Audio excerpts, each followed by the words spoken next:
بسم اللہ الرحمن الرحیم۔ خلیفہ عبدالرحمن ثالث کا زمانہ اندلس کی حکومت اسلامیہ کا نہایت شاندار زمانہ تھا۔ ملک میں ہر طرف امن و امان کا دورہ تھا۔ تجارت کی بہت بڑی ترقی تھی۔ اہل اندلس نے افریقہ و ایشیا کے دور دراز مقامات پر اپنی تجارتی کوٹھیاں قائم کر لی تھی۔ بحری طاقت میں کوئی ملک اور کوئی قوم اندلس کا مقابلہ نہیں کر سکتی تھی۔ تمام سمندروں پر گویا مسلمانوں کی حکومت تھی۔ اس خلیفہ نے اپنے سرداروں اور اہلکاروں کو شاہی اختیارات نہیں دیے تھے، بلکہ وہ خود ہر اہم اور ضروری معاملہ کی طرف متوجہ ہوتا اور اہلکاروں پر کاموں کو چھوڑ کر بے فکر نہیں ہو جاتا تھا۔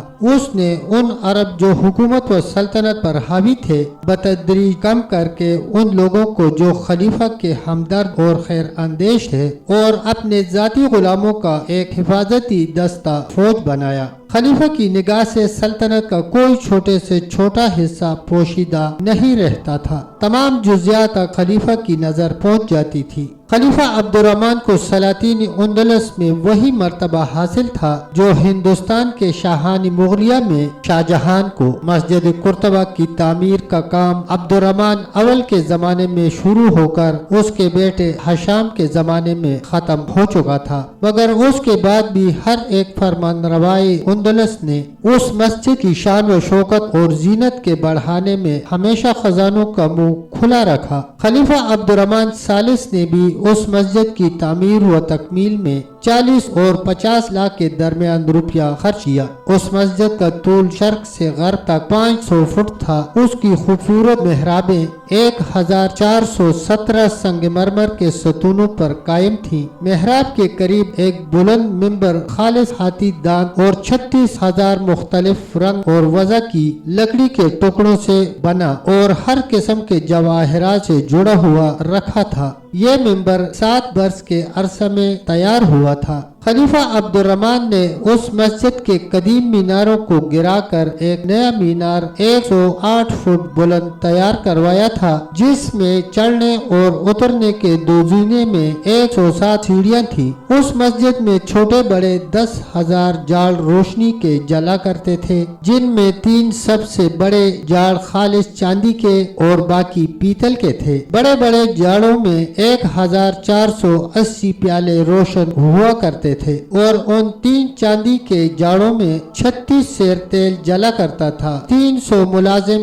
اور خدام اس مسجد کے لیے متعین تھے۔ خلیفہ عبدالرحمن نے اپنی عیسائی بیوی زہرہ کے لیے قرطبہ سے 4 میل کے فاصلے پر جبل العروج کے پرفضا دامن میں ایک ربیع الشان قصر تیار کیا۔ یہ اس قدر وسیع عمارت تھی کہ اس کو بجائے قصر زہرہ کے مدینۃ الزہرہ کہتے تھے۔ اس قصر کی وسعت کا اندازہ اس طرح ہو سکتا ہے کہ اس کے احاطے کی دیواروں میں 15,000 بلند اور شاندار دروازے تھے۔ یہ قصر ہمارے زمانے کے موجودہ رائج الوقت سکے کے اعتبار سے 20 کروڑ 50 لاکھ روپیہ کی لاگت میں بن کر تیار ہوا تھا۔ اس قصر کا طول 4 میل اور عرض قریباً 3 میل تھا۔ 325 ہجری سے اس قصر کی تعمیر شروع ہو کر 350 ہجری میں 25 سال کے اندر ختم ہوئی۔ 10,000 معمار 4,000 اونٹ اور خچر سے روزانہ اس کے بنانے میں کام لیا جاتا تھا۔ یہ قصر 4,316 برجوں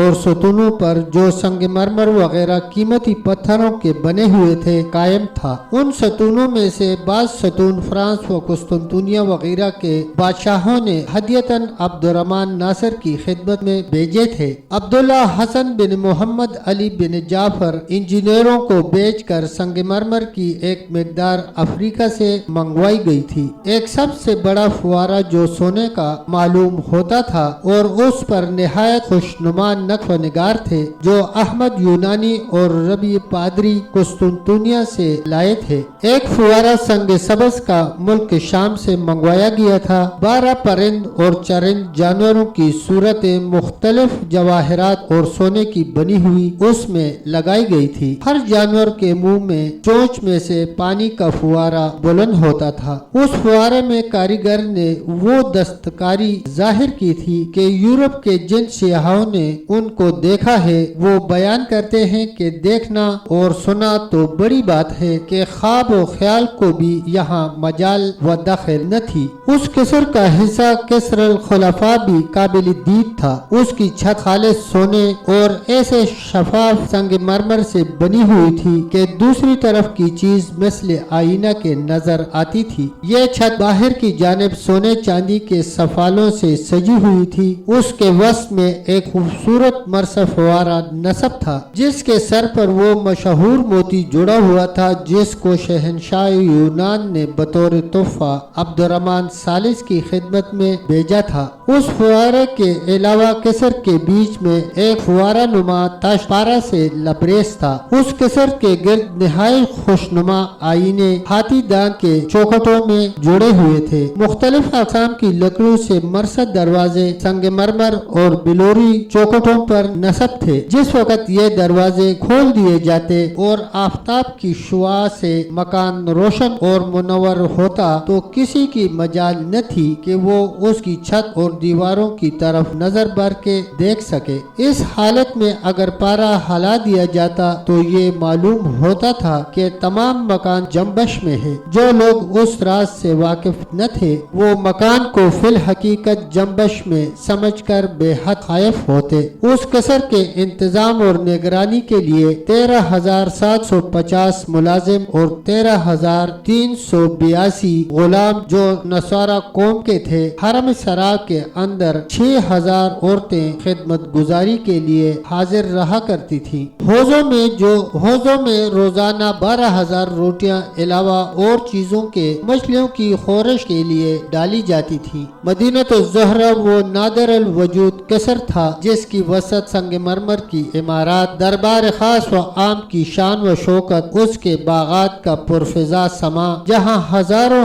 فوارے اچھلتے، نہریں اور حوض پانی سے چھلکتے تھے، دیکھنے کے لیے دور دور سے سیاح آتے تھے۔ عربوں نے اس قصر کو اپنی صنعت و حرفت اور دستکاری کی نمائش گاہ بنا دیا تھا۔ افسوس کہ عیسائی وحشیوں نے آئندہ زمانے میں جب قرطبہ پر قبضہ کیا تو قصر زہرہ کا نام و نشان تک مٹا دیا، مسجدوں کو ڈھا دیا اور مقبروں کو مسمار کر کے قبروں تک کو ادھیڑ ڈالا۔ دوستو، یہ تھی خلیفہ ثالث کی کہانی اور اس کی اپنی بیوی سے محبت کی داستان۔ تب تک کے لیے اتنا ہی، ملتے ہیں انشاءاللہ ایک اگلی ویڈیو کے ساتھ۔ تب تک کے لیے اللہ حافظ، اللہ نگہبان۔